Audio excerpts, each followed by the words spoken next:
Hello সবাইকে, journey of a nurse চ্যানেলে তোমাদের আবারও ওয়েলকাম জানাই।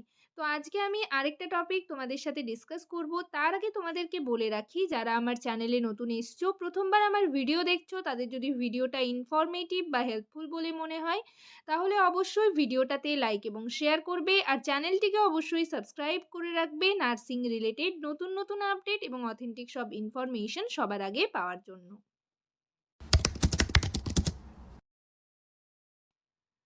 তো তোমরা যারা স্টাফ নার্স গ্রেড 2 এর ইন্টারভিউর জন্য প্রিপারেশন নিচ্ছ, তোমাদের CBT exam, GNM, basic BSc, post basic BSc সকলের এক্সাম হয়ে গেছে এবং তোমরা এই নোটিশটা পেয়ে গেছো যে তোমাদের যে বেসিক বিএসসি বা পোস্ট বেসিক বিএসসিদের কিন্তু একটা শর্ট লিস্টেড লিস্ট বেরিয়েছে। ঠিক আছে, যেখানে হচ্ছে তোমাদের ইন্টারভিউর জন্য কল করা হবে। তো কবে ইন্টারভিউ হবে সে সমস্ত কিছু বলা হয়নি। নেক্সট, তোমরা অনেকেই জিজ্ঞেস করছো যে দিদি, জিএনএম এর কবে লিস্ট পাবলিশড হবে? আর আরও অনেকেই জিজ্ঞেস করছিলে আমাকে যে যারা পোস্ট বেসিক বিএসসি বা বেসিক বিএসসি রয়েছো, তাদের যে লিস্টে নাম রয়েছে, তারা কি প্যানেলেও তাদের নাম থাকবে? মানে ইন্টারভিউর পর যে তোমাদের পোস্টিংয়ের জন্য যে প্যানেল বের হবে, মানে কাদের চাকরি হয়েছে, তো সেই সমস্ত কিছু নিয়েই তোমাদের আজকে একটা ইম্পর্ট্যান্ট ইনফরমেশন দিতে চলেছি। ভিডিওটা সকলেই স্কিপ না করে দেখতে থাকো। আর এছাড়াও যদি কোনো কোয়ারিজ থাকে, অবশ্যই কমেন্ট সেকশনে কমেন্ট করে জানাবে।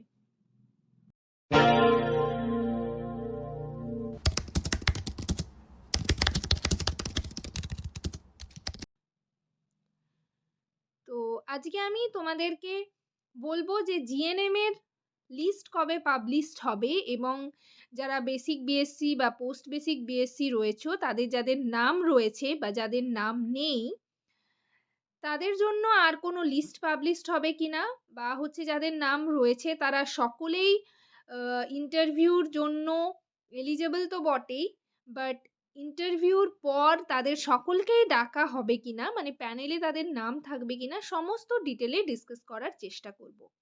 ঠিক আছে, প্রথমেই দেখো, তোমরা যারা বেসিক বিএসসি বা পোস্ট বেসিক বিএসসি রয়েছো, তাদের কিন্তু এক্সামটা হয়েছিল, মানে সিবিটি যেটা হয়েছিল, কম্পিউটার বেস টেস্ট, সেটা কিন্তু 21 তারিখ হয়ে গেছিল এবং 2 তারিখের মাথায়, মানে কালকে হচ্ছে কিন্তু তোমাদের লিস্ট পাবলিশড হয়ে গেছে।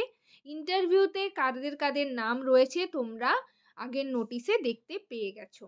এরপর তোমাদের কোয়েশ্চেন হচ্ছে যে জিএনএমদের লিস্ট কবে পাবলিশড হবে? জিএনএমদেরও তো এক্সাম হয়ে গেল এবং আরেকটা কোয়ারিজ তোমাদের রয়েছে, আরেকটা কোয়ারি তোমরা অনেকেই কমেন্ট সেকশনে, ফেসবুকে আমাকে পার্সোনালি মেসেজ করছো, টেলিগ্রামে মেসেজ করছো যে দিদি, জিএনএম এর কি সিট সংখ্যা বাড়বে? এটা নিয়ে তোমরা আমাকে অনেকেই জিজ্ঞেস করছিলে।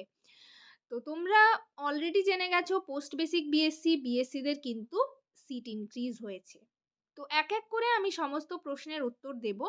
আগে দেখো, তোমাদের যে জিএনএম যে সমস্ত ক্যান্ডিডেট রয়েছো, তাদেরও কিন্তু ইন্টারভিউর যে লিস্ট, মানে ইন্টারভিউর জন্য যাদের ডাকা হবে, সেই যে লিস্ট, সিবিটি এক্সামের পর যে লিস্টটা পাবলিশড হবে, কারা ইন্টারভিউর জন্য এলিজেবল হবে, সেটা বের হতে কিন্তু বেশি হচ্ছে টাইম লাগবে না। ঠিক আছে, যেহেতু তোমরা দেখতে পাচ্ছ পোস্ট বেসিক বিএসসি বেসিক বিএসসিদের কিন্তু 10 দিনের মাথায় রেজাল্ট পাবলিশড হয়ে গেছে।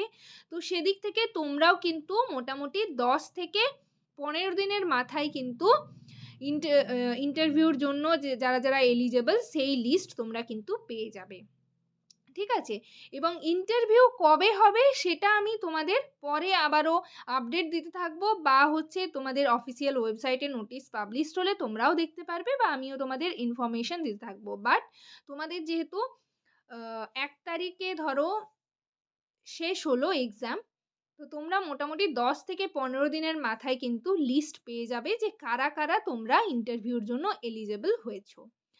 আর এই যে ইন্টারভিউর জন্য যারা যারা এলিজেবল হবে, সেটা কীরকমভাবে তোমাদের ডাকা হচ্ছে সেটা দেখো, এখানে লেখা রয়েছে। এই যে আগের লিস্ট, যেটা হচ্ছে পোস্ট বেসিক বিএসসি বেসিক বিএসসিদের জন্য লিস্ট, সেটা হচ্ছে 2.5 টাইমসে তোমাদের ডাকা হয়েছে, মানে একটা পোস্টের জন্য 2.5 বা 2টো পোস্টের জন্য 5 জনকে ডাকা হবে।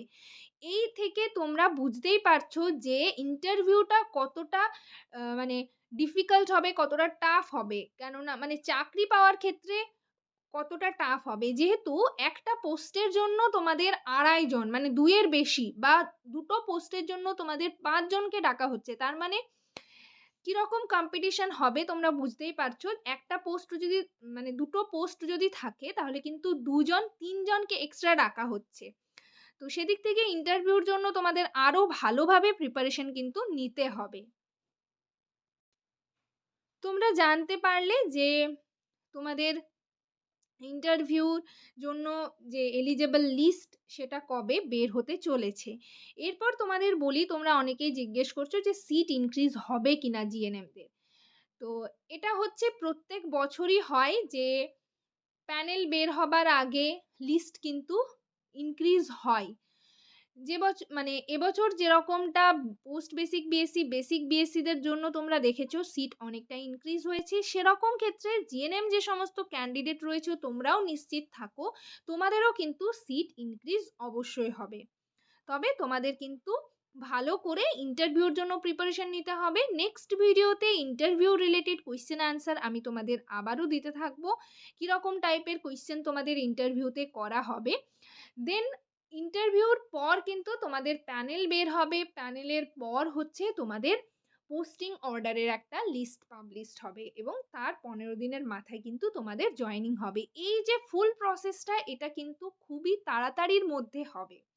তো তোমরা কিন্তু বি প্রিপেয়ার, ঠিক আছে? ইন্টারভিউর জন্য সকলেই প্রিপেয়ার হতে থাকো। আমি সমস্ত ক্যান্ডিডেটদের কথা বলছি, basic BSc, post basic BSc, GNM সবার কথা কিন্তু বলছি। তো তোমরা যারা post basic BSc, basic BSc রয়েছো বিএসসি ক্যান্ডিডেট, তাদের তো লিস্টটা তোমরা অলরেডি দেখে নিয়েছো। তো আমি সেই লিস্টে আর যাচ্ছি না। কিভাবে কি জিএনএমদের কীরকম লিস্ট বের হবে সেটাও তোমরা বুঝতে পারছো এই লিস্ট দেখে, ঠিক আছে? তো সেই লিস্টে আমি আর যাচ্ছি না। আমি তোমাদের শুধু ইনক্রিজ যে সিটগুলো রয়েছে সেটা দেখাচ্ছি, বিকজ তোমাদের যারা জিএনএম ক্যান্ডিডেট রয়েছো তাদেরও কিন্তু সিট ইনক্রিজ হবে, ঠিক আছে? তো এখানে দেখো বিএসসি নার্সিং যে সমস্ত ক্যান্ডিডেট রয়েছে বেসিক বিএসসি, তাদের আনরিজার্ভদের আগের সিট ছিল 431, সেটা কিন্তু নিউ ভ্যাকেন্সি দেখো সিট অনেকটা ইনক্রিজ হয়েছে 197, প্রায় 200-র কাছাকাছি কিন্তু সিট ইনক্রিজ হয়েছে। তো তোমরা যারা আনরিজার্ভড ক্যাটেগরি রয়েছে জিএনএম ক্যান্ডিডেটদের কথা বলছি, তোমাদের কিন্তু সিট ইনক্রিজ হবে, প্রত্যেকেরই সিট ইনক্রিজ হবে, প্রত্যেক ক্যাটেগরিতে সিট ইনক্রিজ হবে। তোমরা অনেকেই জিজ্ঞেস করছিলে, সেই জন্যই আজকে আপডেটটা মেইনলি তোমাদের দেওয়ার জন্যই ভিডিওটা বানানো। এসসিদের দেখো 883টা সিট ছিল, 99টা আরও সিট ইনক্রিজ হয়েছে। এসটিদের 283 সিট ছিল, 28টা ইনক্রিজ হয়েছে। এবং ওবিসি এ ক্যাটাগরির 421টা সিট ছিল, 47টা আরও সিট ইনক্রিজ হয়েছে। ওবিসি বিদের 125 টোটাল সিট ছিল, 33টা আরও ইনক্রিজ হয়েছে। ইডাব্লিউএসদের ক্ষেত্রে 103, সেটা আরও 47টা ইনক্রিজ হয়েছে। আনরিজার্ভদের 74 ছিল, 14টা সিট ইনক্রিজ হয়েছে। আর এসসিদের হচ্ছে 10টা সিট ছিল, 5টা আরও ইনক্রিজ হয়েছে। তো এইভাবে তোমরা যারা জিএনএম ক্যান্ডিডেট রয়েছো তোমাদেরও কিন্তু সিট ইনক্রিজ হবে। আর যেটা হচ্ছে তোমরা যারা ইডাব্লিউএস থেকে মানে ইডাব্লিউএস এর ক্যাটাগরিতে রয়েছো তাদের কিন্তু তাদের কম্পিটিশনটাও কিন্তু বাড়বে, ঠিক আছে? মোটামুটি বাড়বে। তো যাই হোক, বেশি কম্পিটিশন থাকছে আনরিজার্ভ যারা রয়েছো, বাট আনরিজার্ভদের ক্ষেত্রেও কিন্তু একটা সুবিধা, যেটা হচ্ছে সিট সংখ্যা কিন্তু অনেকটা ইনক্রিজ হবে। তো যাই হোক, তোমরা এবার হচ্ছে এক্সাম যা হয়েছে, ঠিক আছে? তোমরা আশা করি মিলিয়েও নিয়েছো। তোমরা যদি বলো নেক্সট ভিডিওতে আমি তোমাদের অ্যান্সারগুলো নিয়ে ডিসকাস করে দেব। যাই হোক, আর তোমরা ইন্টারভিউর জন্য আগে যেরকম প্রিপারেশন নিচ্ছিলে আবারও প্রিপারেশন নিতে থাকো। আমার চ্যানেলে অনেক ইন্টারভিউ রিলেটেড কোয়েশ্চেন রয়েছে, সেই সমস্ত কোয়েশ্চেনগুলো থেকেও কিন্তু তোমরা প্রিপারেশন নিতে পারবে। যাই হোক, নেক্সট ভিডিওতে আমি তোমাদের সাথে আবারও interview related question answer discuss করব। তো ভিডিওটা এখানেই শেষ করলাম। আশা করি সমস্ত তোমাদের যা যা কোয়ারিজ ছিল প্রত্যেকটার অ্যান্সার হচ্ছে পেয়ে গেছো। এছাড়াও যদি কোনো কোয়ারিজ থাকে অবশ্যই কমেন্ট সেকশনে কমেন্ট করে জানাবে। সবাই ভালো থেকো, সুস্থ থেকো। নেক্সট ভিডিওতে আবার তোমাদের সাথে দেখা হচ্ছে। Thank you.